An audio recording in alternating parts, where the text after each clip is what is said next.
Hello and welcome to another episode of the Complete Agent Podcast, where each week we get together to talk all things estate agency. My name is James Kendall and I'm joined as ever by my favourite TCA friend and colleague, Michelle Smith. Michelle, how has your week been? I've had an amazing week. So we had the Mastermind in Manchester this week. So it was full of our glorious members and love Manchester. It's such a vibe.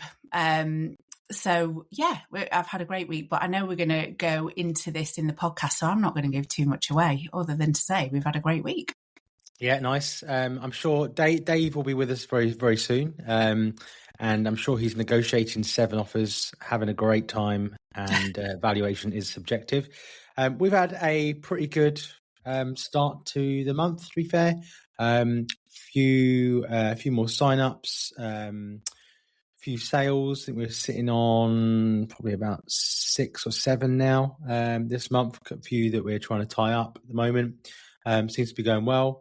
We're not breaking any records. And I think when we went around the room the other day at the Mastermind, I think there's some that are doing okay. There's some that are, I think a lot of people across the country actually are feeling the valuations. I think valuations across the country is what, from speaking to agents in that room, because I sometimes have conversations with agents on LinkedIn, on Messenger, etc. People reach out for whatever reason.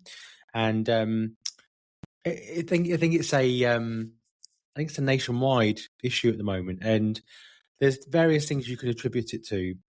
One of the things I think it can be attributed to is this leadership contest that's potentially in the wings that is happening today. The by-elections in Makerfield. I think there's a lot been made of that in the news, and again, classic. I spoke to a couple yesterday, and there's always something. There's always there's a Brexit vote. There's an Iran war. There's a Ukraine war. There's a mini budget. There's a budget. There's always something that people will sit on their hands for. It's only really that kind of COVID market that we had in 21-22 where people were like, oh my God, everyone else is moving, so I need to move. And stamp duty, free stamp duty. Because that's the other thing, is that they are talking about pushing a stamp duty reform. There's been mootings of pressure on Reeves to do something with stamp duty. And I think it'd be interesting to see what happens, because I don't know if you've actually followed it at all, but they seem to think originally Burnham would be a shoo-in for the area. However, Advance UK or whatever they're called. I can't remember what his name is.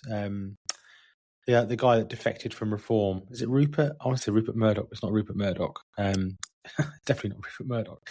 Can't remember his name. Anyway, it'll come back to me. It's not important.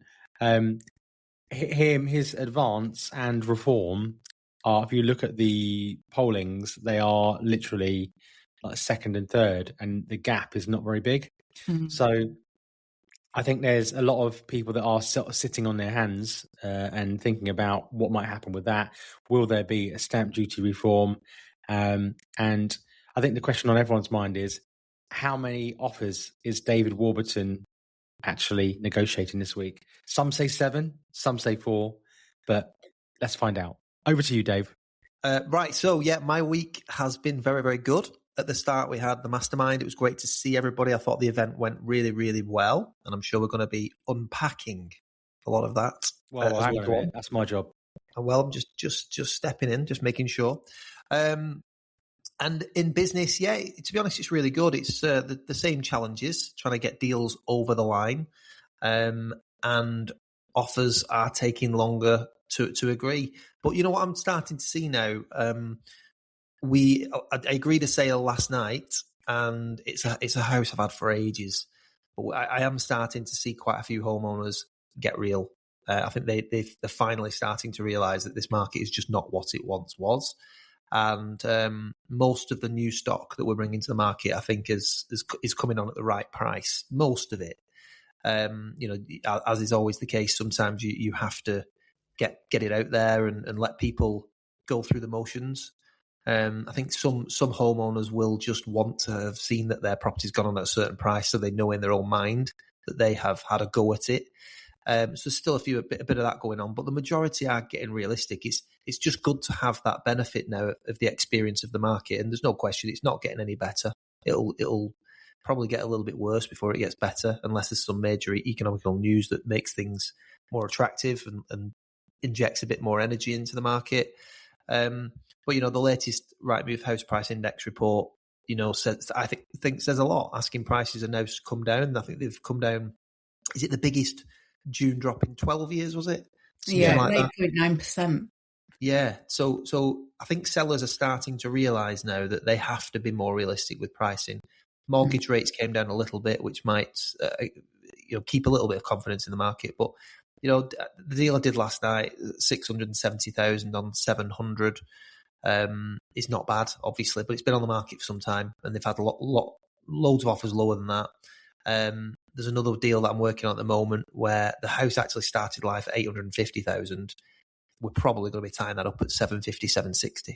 And this particular area has just had a really bad 12 months, and it's like I said to the homeowners at the time, who knew what was going to happen over the next 6 to 12 months that came after we put the house on the market. They were getting lots of higher valuations. And the number that we thought at the time that they went on at suited the price per square foot data and all that sort of stuff and market conditions. It just doesn't now. So tougher conversations, but consistent communication is key.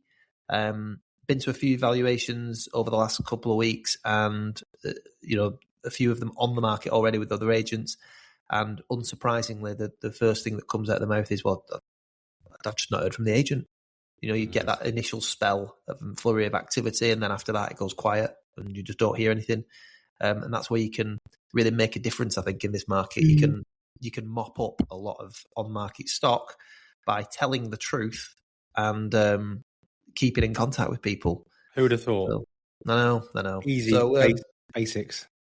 So yeah, overall decent. I haven't got the numbers to hand, JK, but I think the last time I checked, it was 7 offers that were negotiated. Brilliant.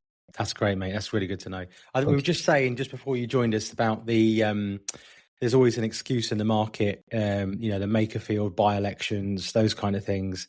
There's always a reason for people to sit on their hands. So whether it's the Iran war, whether it's the Ukraine war, whether it's the mini budget, there's always something.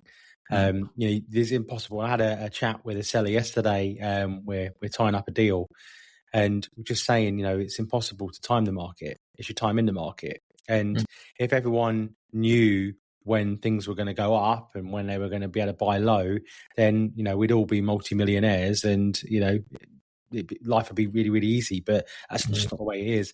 The other thing is that I track the swap rates, I think, as you know, and they have now, for the first time in a little while, have just dipped below 4. So the sentiment seems to be at the moment there's a 90% chance of a hold today because it's the BOE base rate MPC meeting today. The consensus is it will be a hold. And when you think about earlier on in the year, we were talking about when's it going to drop and what's going to happen. Trump happened end of Feb, like early March, and swap rates went through the roof. And it's interesting to see how the market will evolve and react with those things that are going to be happening. I was just saying that the valuation consensus across the country seems to be a lot lower than it has been. And I think that will be symptomatic of people sitting on their hands, waiting to see what happens, and adopting that sort of wait and see approach, as they always do. But anyway, let's unpack the mastermind and some of the things we're going to talk about. So, Michelle, over to you. Well, this mastermind, we focused very much on a couple of things. So firstly, they're kind of figures from the half year. So where are they tracking against their key metrics? And is that going to get them to where they need to be at the end of the year? The other thing we focused on, which was really valuable, was you guys actually did your pitch to the group. And on reflection, that was so powerful because I think when, as a estate agent, do you ever get to see anyone else in a front room? You don't, unless you're kind of at the beginning of your career. Yeah. So that was really powerful. And we did some mindset work. And we also had Laura from Progressor come and give an overview of kind of pipeline leaks and how to kind of stop them, because I know that is a real challenge for people with their pipeline and getting it out and not losing it, really. It's not just getting it out quickly anymore, it's making sure it doesn't fall through. So there was loads going on. But one of the things that I absolutely love when everyone gets together is the collaboration in the community. And I think that above everything else is just the magic part of the TCA masterminds. I know we've started doing Member of the Quarter. Yeah. So at the end of the mastermind, they all have to send me a vote of who they think the member of the quarter is. And it can be for anything, like, have they had an amazing result? Are they implementing, what we give them? Have they got a challenge that you can see that they're kind of working through? And honestly, the votes that I've got so far are just amazing. And it's that recognition and support of each other that you just don't get as a business owner. Michelle, I'm going to blush. No, there's none for you, James. Oh. You can't vote for yourself. I've told you that before. But you don't get recognition as a business owner. You just kind of do what you do, and it can be a lonely place. And so to have that kind of collaboration and community, I think we love and the members love as well. But I just want to go back to the doing your pitch. And well, first of all, it was hilarious because we now know Dave Warburton cannot role play. Or Dave Warburton. Warburton. But I think they got so much out of that. I really do. That when I've had conversations since, they're implementing stuff from that already straight away back into their own pitches and adding value.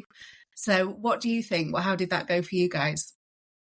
Yeah, I mean, I agree. I think one of the things that's great about the whole setup is the fact that we are doing it every single day, and obviously know how they are feeling, if that makes sense. Yeah. There's a lot of challenges day to day that we're all going through. And I think when it's a lonely place being a business owner out there, and especially, as an estate agent, when you're struggling maybe for leads, you might be struggling to get a case over the line, from a sales progression point of view. Cash flow might be tight. I think a few people high-fived when Ian said there were cash flow issues sometimes at Stories. Yeah. It's good to hear that everybody suffers the same problems every now and again, but there's always a way out and there's always a way to overcome it. So you're right. The first thing for me is the community to feel, because I've attended events in years gone by and not wanted to, knew it was coming up, and I was so busy and stressed within my business, and I've taken the time and made the effort to go to them and come away completely re-energized with new focus. And I think JK said it a while ago. I think it's easy to sit in a room and just make notes and from somebody who's talking and not actually doing it, if that makes sense, in the politest possible way. But I think with us, we're genuinely doing this day to day. So when you can sit in a room like that and run through a pitch, and it's by no means perfect. Everybody has their own style, but it certainly works and has success for me, and obviously Ian did his bit as well. And I think that it's useful for people to be able to take stuff from that, and it's all implementable stuff. And it's the same. A lot of it's the same challenges in the business at the moment. Some people are struggling with a lack of instructions because, as JK just said, then it's maybe a little bit quieter. People sitting on their hands. People have got sticky stock. What sort of conversations should they be having with their homeowners to try and get things moving? Challenges with sales progression. I mean, that was just a brilliant hour, I think. Yeah, it was so valuable. It really, really was. There's a lot of. I think, myself and Ian we're taking notes at one side of the room. Through that, I think there's always stuff that you can implement. In fact, Ian, on the day, I think one of the members said, and I won't name names, but one of the members said, I'm not sure we're ready to get 2%. Do you remember? Yeah. And we were like, well, tell us why. And we talked through it. And she said loads of stuff. And all the stuff that she was already doing was so far ahead of other agents and competitors in her area. They're absolutely ready to be 2%. It was a mindset thing. And I think we said to her, like, if you wait to implement all of these things, you'll never do it because it'll never be perfect. And Ian made a great point. He said, this is our mastermind. We're holding this event. And as the people that we've had up speaking, you got yourself, Michelle, I did my pitch, we had Laura up from Sales Progressor. He'd scribbled a lot of notes and he picked his pad up and he showed this particular member his pad, like 3 or 4 pages. He said, there's about 4 pages of stuff that we need to go away as a business and implement. It's never perfect. But I think the context I think I'm giving is that you're right. The community comes together. You go away with loads of things to implement, easy, actionable steps to take your business on to the next level. So yeah, it was actually nice to do that. I mean, the role play, as you said, went out of the window, but it was still good to be able to sort of talk through, what we do and how we do it. I think we should draw maybe some nuggets out of what was there without giving the whole game away. So there's some value in the podcast. One of the things I took away from Laura, and it's something that we've been trying to do more of, is the whole delay for paperwork in the beginning. So, when you're instructing solicitors, don't wait for the memo to be received before your clients instruct the solicitors. So instruct them at the point of instructions. So, get the TA6 and TA10s filled out, get everything ready, because that can save you 2, 3, 4, 5 weeks. People get busy in life, and if you're filling it out while you're preparing the marketing, like they've got 2, 3, 4 weeks then to make sure everything's there and ready. So that can then speed up the process as well. And also, if there's any potential issues, like Taylor Rose do a sale ready thing, which I think is like 75 quid. And the clients, so, the client's not committing 3, 4, 5, 6, 700 pound up front. It's 75 quid to get your TA6 and TA10 sorted and ready.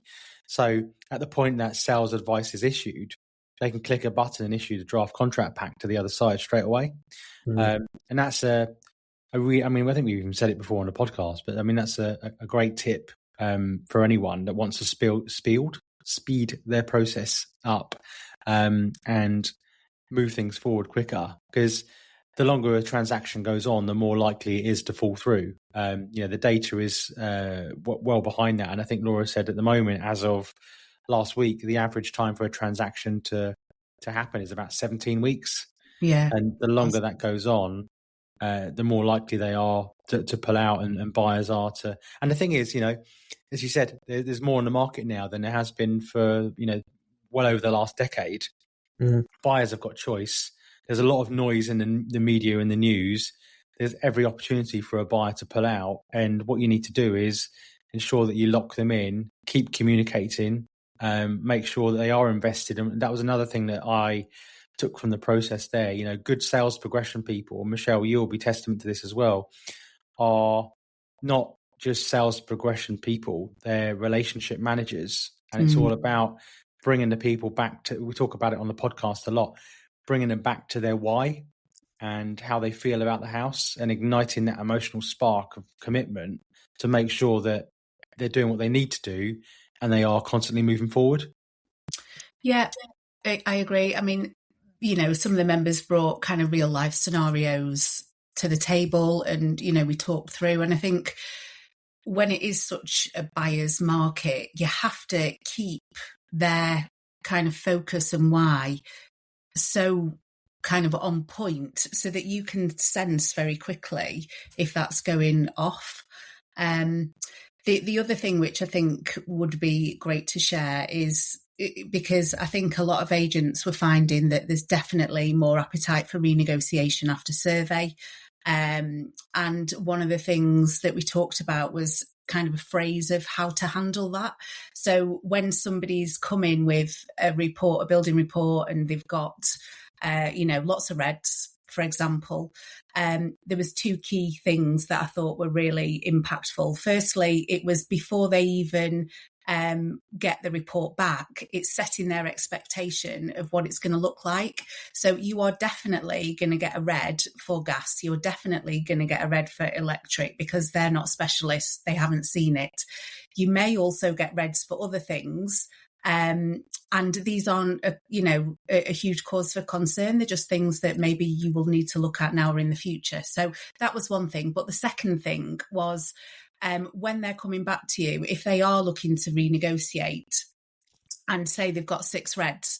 So some mistakes that can be made here can be really costly. So if they say, we're really unhappy and we want all of the reds addressing, a mistake can be, because you've also got to manage your seller's expectations and emotions here, is to go straight back to your seller and just say, right, this is what we've got. They really want these rectifying, etc. Another approach is that you say to your buyer, there's quite a lot here. Now, I think the sellers may be open. I'm not sure, but I can certainly have a chat with them. If there was one thing on here that was really important for you to get resolved, which one would it be? So there's two things that happen there. You're automatically trying to set the buyer's expectations that this is not a free-for-all, we're not going for everything. And also there probably will be one or two things on that report that really bother them. They may not be so bothered about the other stuff. So it's just making sure that you're setting the expectations, and then you can have a much more productive chat with the sellers about the key things that are really important, because you're almost saying, I've saved you these other 4 points. We're not looking at those now. We're just going to look at this. So yeah, I think those 2 points can be really helpful. There was I can't remember the exact stat, but I'm sure she said, and you might know better than me, Michelle, but she said, I'm sure 30% or 35% of sales fall, not of sales maybe, but the reason they fall is because the buyer just changes their mind. Yeah, I think it was 39%. 39. I mean, I was actually shocked at that. And never really considered it. A sale falls through and you kind of just crack on, don't you? It's usually a survey. In my head, it's usually a survey issue or whatever. But to think that nearly 40% of, the reason 40% of buyers that pull out is just because they change their mind is unbelievable. And I think what you talked about then is keeping the contact, keeping the emotional connection to the house. And that's where this falls down massively. I mean, it's one of the reasons that we had Laura there, because communication throughout the entire process is so, so important. I think that people will do a great job in the valuation, sell their services. They might do a brilliant job with the presentation, put it on the market. It might sell really quick, and then they think job's done. And actually, the biggest hurdles to get over start at the point you accept an offer verbally. So how quick are we doing all the proof of funds, source of funds, all that sort of stuff? How quick are we getting the contract packs out? Are we chasing them relentlessly? And I think I've had both, where I've had sales progression in-house and I've outsourced. And whatever you choose, you've just got to have somebody that's on it all the time, because it's too easy for it to fall apart. I think that stat as well, that if the sale goes through within 12 weeks, the risk of fall through is 20%. But as soon as it goes over 12 weeks, it goes up really steeply to over 35 by the end of it. We've been the beneficiary of one quite recently, and it's for that reason. So I've had another home, actually, one of the offers that we just recently negotiated, JK. Been on the market for a little while. Great house, but and we've had a few offers, but the owner's really holding out for top dollar, to the point where I'm thinking, are we ever going to get this? We've got very, very close this week, but the people buying it, they've had their eye on it before, but they chose a different house around the corner. And anyway, they said, our chain is ready.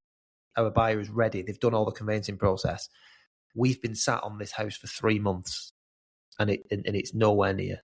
The agent acting for them isn't really helpful. The solicitor acting for the seller is dreadful at returning messages. We genuinely don't know where we're up to. So if he will accept our offer, we'll flip onto this property. And he did eventually accept their offer. And the reason that they are pulling out of that sale is because they've no confidence that it'll actually go through, because the communication is horrendous. That's the exact reason they gave. And he said that they prefer the location of the other house. It's a little bit cheaper. There's a bit of work to do on it. It probably suits them better. They've just no confidence that it'll actually go through. So this house is as close as they've seen, the one that we've got. And yeah, we've sale agreed it in the last 2 weeks. It's moving forward nicely. Makes you think what we did before WhatsApp, right? Yeah. Like, imagine, I go back to Sandra, bless her, who works with me. She was the biggest pain in the ass ever when we were selling her house. She was ringing in constantly for updates. And obviously the irony in all this is that she ended up being our sales progressor because she was such a lovely pain in the ass. But she was tenacious. But it's like, it's that feeling of, being out of control when you're trying to, buy or sell a house. And she was trying to assert control with information. And, this is probably 9 years ago now. We did use WhatsApp to communicate with clients. So everything was on the phone. And, we were doing 270 transactions a year, which is ludicrous, really. You think, I think I said on a podcast before, the whole £1,800 plus VAT and 270 odd transactions a year. Honestly, it's just relentless. You just can't keep clients serviced and up to date with that sort of volume and level, that fee level. So, having WhatsApp available for buyers and for sellers, and just being able to keep those comms channels open, and because you can have 7 conversations at once without having to pick up the phone physically. You can type. You can put holding messages in. This, we use WhatsApp to deliver so much in the business. When it comes to offers and sort of conversations that need, to quote you, Dave, tone of voice, then we don't use WhatsApp. We stay away from it. But for general day-to-day information, oh, by the way, your solicitor's just issued a draft contract to the other side. Your buyers have applied for searches. Your buyer is just constant information. Our SLA is once a week communication minimum. So there's always something happening. And like you said, Dave, we see it so often where, and we've been the benefactor of that as well, where people buy another house for another agent. And what's also interesting as well, because the communication's so bad, we've sold a house to somebody that's pulled out of another house, and I've seen that house still sold STC online for another 6, 7, 8, 9 weeks, because no one's actually thought to, speak to that seller and say, oh, by the way, your buyer's pulled out. And if the agent was on it, I mean, then what happens is that, it's the classic 1% and below argument, isn't it, where a lot of this happens. And the solicitor will then message their client and go, oh, by the way, your buyer pulled out 6 weeks ago. And the agent will go, oh, did they? No one told us. And it's like, well, that's your job. Yeah. So just on the sales progression side of things, I think, that there's a huge amount of value there. Again, don't want to give the game away too much on the valuation process, but, it's always nice to hear somebody else's pitches, isn't it? And I think for me, we all do things very, very similarly, but also very different in some ways as well. And I always find that when I don't know what it is about you, Dave, but whenever I listen to you talk, I feel like I'm locked in. I love that you so said convincing. that, JK. I love you said that. I love you said that, because I think when we started that section of the Mastermind, there was a quote on the presentation. It said, people don't remember what you say, they remember how you made them feel. And I asked specifically for the members not to take notes, because we recorded it. It's going on our online membership portal anyway, so they can rewatch the video. But I didn't want them to take notes, because I wanted them to feel what a seller would feel, because it's really important, because they're not going to go into their clients' front rooms and be a second-rate JK or a second-rate Dave or a second-rate Ian. They're going to be a first-class them. So it can't be that they copy the words, but what the real key thing to get across is, how are they being made to feel? what is the language doing that allows them to have an emotional response, or not so much as an emotional response when it comes to kind of price and things like that. So I'm really glad you said that, because I think that actually was what underpinned the value of that.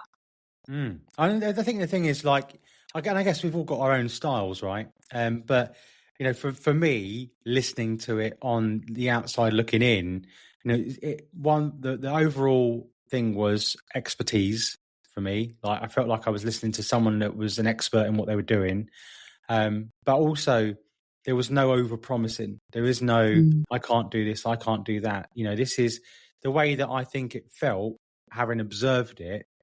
Is, you know, we're in this together. I am an expert. I am going to try and get you to the best possible result, whatever that is. But you say you're an expert without saying you're an expert, if that makes sense. You show them, you don't tell them. And people are making their mind up about, you know, and the language that I know, my opinion, that you use is world class when you speak to people. And I think people really kind of, you know, even me, like, bearing in mind this is a role play, and we're sat in the Manchester boardroom. A really shit role play, because he went off piece constantly. But anyway, carry on. But I was fully invested. Like, even though I know what he does, I was fully invested, and I was like, I wonder if I sound like that when I'm doing it.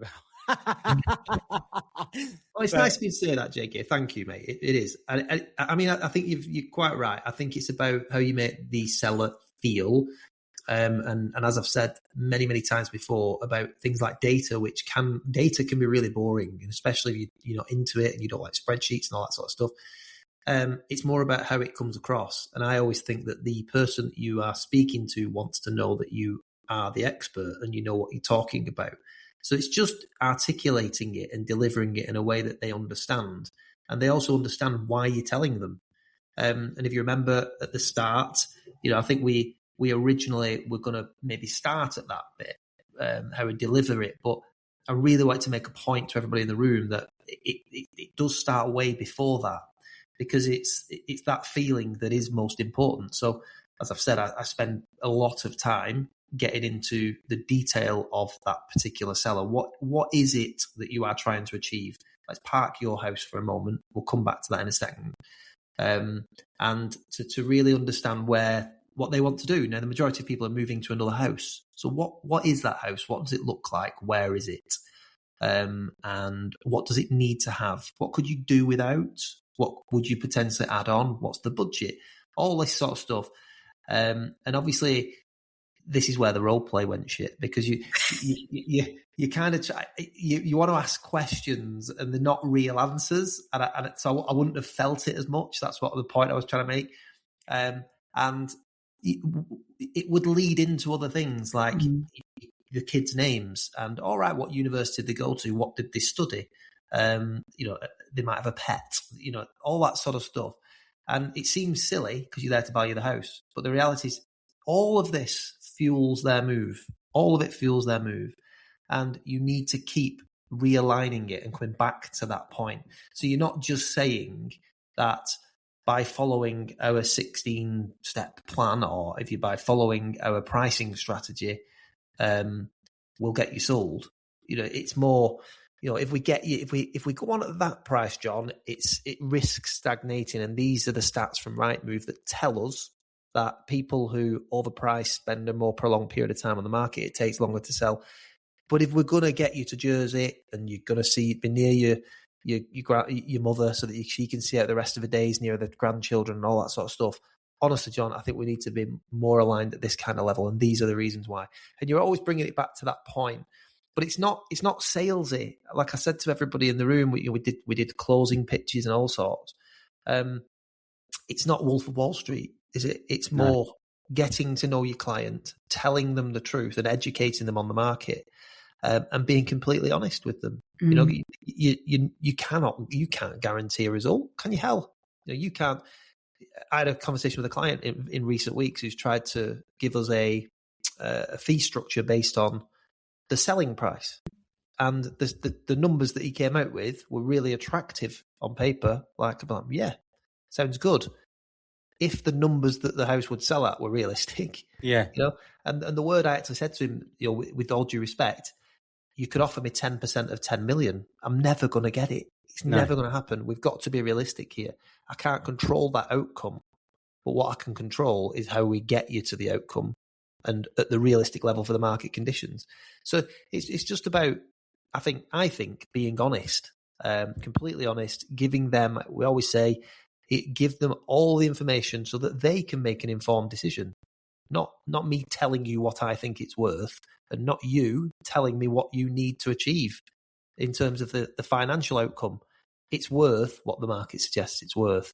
And the other thing, just going back to the sort of making them feel, how they make them feel and getting all that information up front, the sale price is not always, their sale price is actually not always what they need. And once you understand their why at the start, you can go back to that and say, right, you're telling me you need 900, but based on everything you've told me, I'm not actually convinced that you do. This is why. And then we can talk them through that sort of stuff as well. So, I think some agents will be very samey, take a best price guide out, look at some different comparables, tell them all about themselves and how they can sell the house, and forget the homeowner.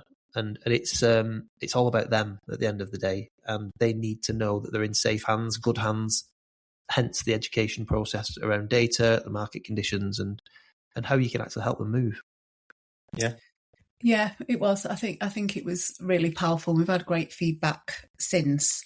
And what I do like is some of the members, they'll bring their other valuers with them.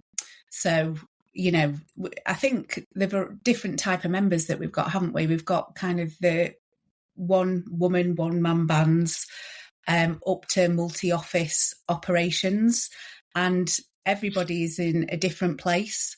So some people have absolutely jumped forward with the business and they're looking for, those small tweaks. Some people are in the absolute messy middle, and there's loads of changes going on. And some people are right at the start of the journey, so they're kind of implementing best practice straight away.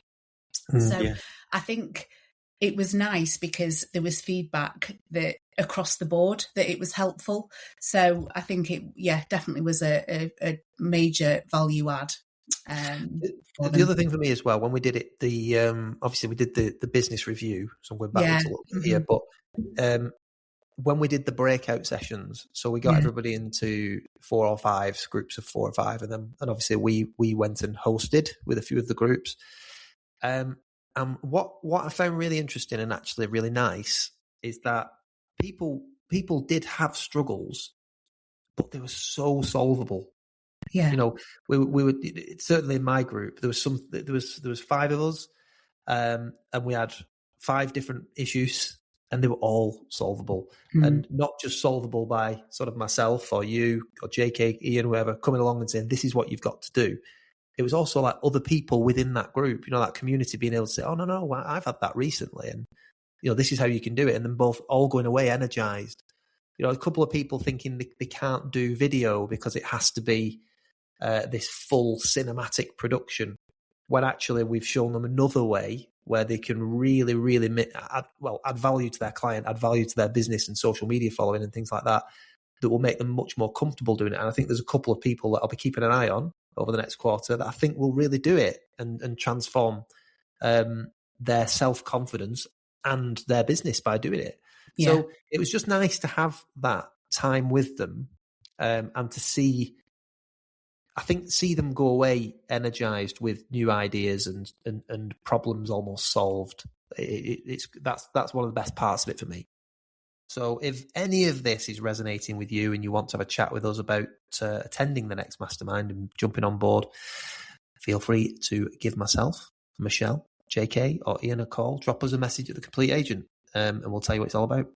Quote reference, 7 sales for Dave for a discount. Right, 7 offers. See you soon.